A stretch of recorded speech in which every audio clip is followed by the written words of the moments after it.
Bonjour les amis, Marc Maillot encore avec vous ici à Lomé, au Togo, en Afrique, pour une petite méditation tirée de quelques passages de l'Écriture sainte, dont le livre de l'Exode, le chapitre 20, les 6 premiers versets. Alors Dieu prononça toutes ces paroles. Je suis l'Éternel ton Dieu qui t'a fait sortir d'Égypte, du pays où tu étais esclave. Tu n'auras pas d'autre Dieu que moi, tu ne feras pas d'idole ni de représentation quelconque de ce qui se trouve en haut dans le ciel, ici-bas sur la terre, ou dans les cieux, dans les eaux plus bas que la terre. Tu ne te prosterneras pas devant de telles idoles, tu ne leur rendras pas de culte. Car moi, l'Éternel ton Dieu, je suis un Dieu qui ne tolère aucun rival. Je punis les fils pour la faute de leur père, jusqu'à la 3e, voire la 4e génération de ceux qui me haïssent.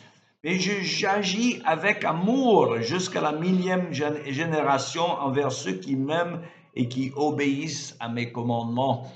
Et voilà, fin de lecture de l'Exode. Un autre verset dans l'épître de Paul aux Galates, l'apôtre écrit: la loi était comme un gardien, un précepteur, selon d'autres traductions, chargé de nous conduire au Christ pour que nous soyons déclarés justes devant Dieu par la foi.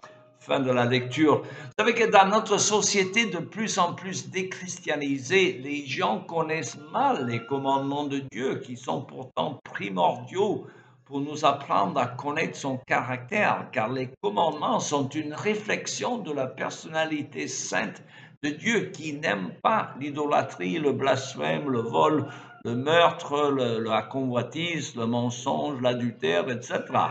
Dans le psaume 112, nous lisons « Heureux l'homme qui révère l'Éternel et qui trouve un grand plaisir à mettre en pratique ses commandements. » Cela veut dire que ceux qui craignent Dieu sont nécessairement ceux qui se délectent dans ses commandements.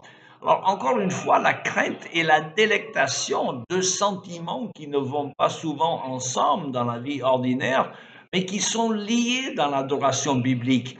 Il suffit de lire le psaume 119, qui insiste sur ce point pendant 176 versets, le chapitre le plus long de la Bible.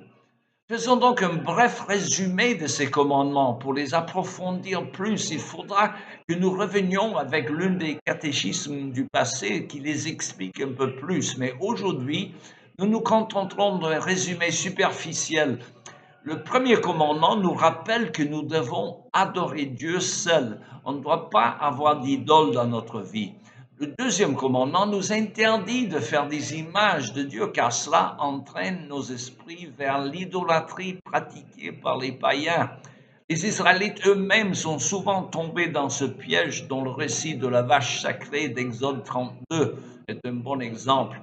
Le troisième commandement nous avertit de ne pas prendre à la légère le nom de Dieu en faisant par exemple des faux vœux.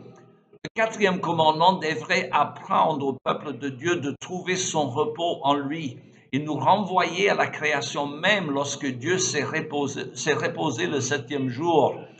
Cinquièmement, nous devons honorer nos parents en les respectant et en pourvoyant à leurs besoins quand ils sont trop âgés ou incapacités.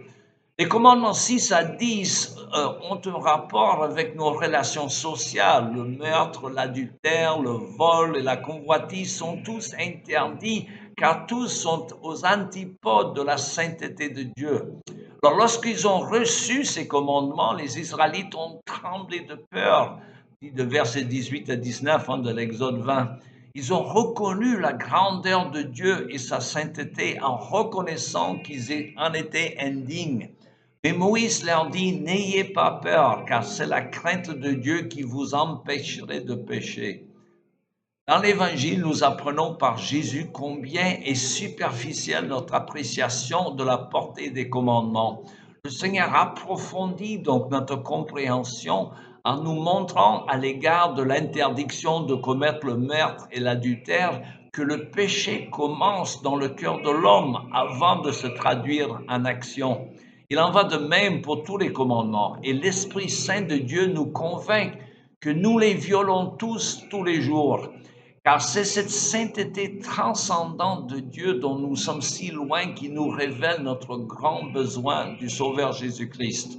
Ainsi, Comme écrit l'apôtre Paul, la loi ou les commandements de Dieu sont un pédagogue ou un précepteur pour nous approcher de Dieu, pour nous conduire à Dieu.